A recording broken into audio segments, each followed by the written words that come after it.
सभी मसीह भाई बहनों को मेरी तरफ से जय मसीह की। आज प्रभु का वचन आपसे बात करने के लिए जा रहा है और वचन में लिखा है रोमियो की पत्री उसका 14 अध्याय उसका 11 वचन में इस प्रकार लिखा है। मैं आपके सामने वचन दिखा रहा हूँ, आप भी कृपया ध्यान से देखें और ध्यान से पढ़ें और उस पर चलने की कोशिश करें।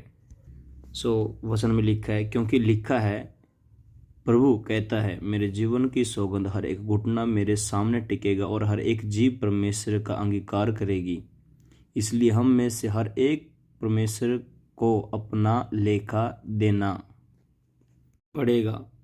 हम देख सकते हैं कि कैसे प्रभु का वचन में लिखा है कि हर एक घुटना परमेश्वर के सामने टिकेगा और हर एक जीभ उसका अंगीकार करेगी, और जो उसका अब इनकार भी कर रहे हैं उस समय वे भी परमेश्वर को पुकारेंगे और वे भी परमेश्वर को प्रशंसा करेंगे और परमेश्वर की बड़ाई करेंगे, घुटने टेक कर बोलेंगे, प्रभु हमें क्षमा कर करके। बाइबल बोल रही है कि हम सब पापी हैं और हम सब पाप से अज्ञात नहीं हैं। हम पाप के विषय में जानते हैं और समझते हैं हम क्या पाप करते क्या नहीं करते हैं, क्योंकि वचन में लिखा है रोमियो 3 अध्याय उसका 23 वचन में लिखा है। मैं आपको दिखाता हूँ, हम पढ़ेंगे सब मिलके। इसमें लिखा है, इसलिए कि सब ने पाप किया और परमेश्वर की महिमा से रहित हैं। देखा, हमने सब ने पाप किया है। बाइबल इस बात को बोल रही है कि हम सभी पापी हैं और परमेश्वर की महिमा से अनजान हैं और हम परमेश्वर से दूर हैं।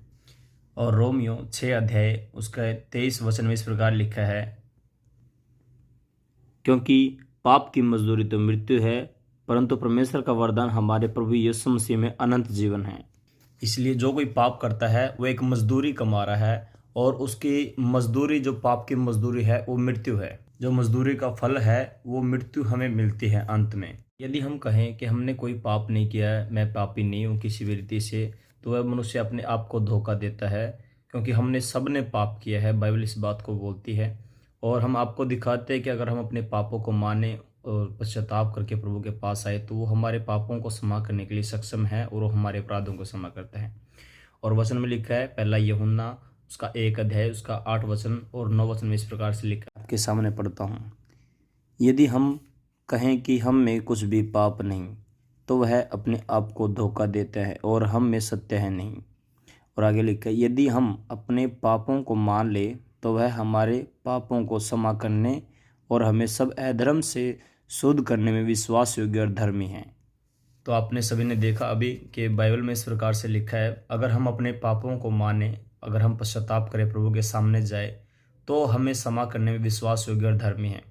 वो हमें क्षमा करता है और हमें अपने गले लगाता है। और भजन संहिता में वचन में प्रभु ने कहा है, भजन संहिता 103 अध्याय उसका 12 वचन में इस प्रकार लिखा है। आइए हम पढ़ते हैं। 12 वचन में इस प्रकार लिखा है, उद्याचल अस्ताचल से जितनी दूर है, उसने हमारे अपराधों को हमसे उतनी ही दूर कर दिया है। वचन में लिखा है, यशाया 38 अध्याय उसके 17 वचन में इस प्रकार लिखा है। आइए हम पढ़ते हैं। यहाँ पर लिखा है, देख, शांति ही के लिए मुझे बड़ी कड़वाहट मिली, परंतु तूने स्नेह करके मुझे विनाश के गड्ढे से निकाला है, क्योंकि मेरे सब पापों को तूने अपनी पीठ पीछे फेंक दिया है। वचन में लिखा है, यशाया 43 अध्याय उसका 25 वचन में इस प्रकार लिखा। आइए हम पढ़ते हैं। ये 25 वचन, मैं वही हूँ जो अपने नाम के निमित्त तेरे अपराधों को मिटा देता हूँ और तेरे पापों को स्मरण न रखूँगा।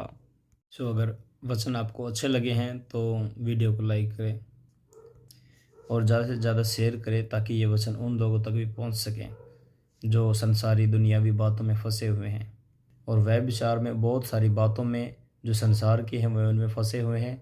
और इन वचन के द्वारा, प्रभु के वचन के द्वारा, वो इन सब बातों से, संसारी और दुनियावी बातों से बाहर आ सकें। सभी को जय मसीह की।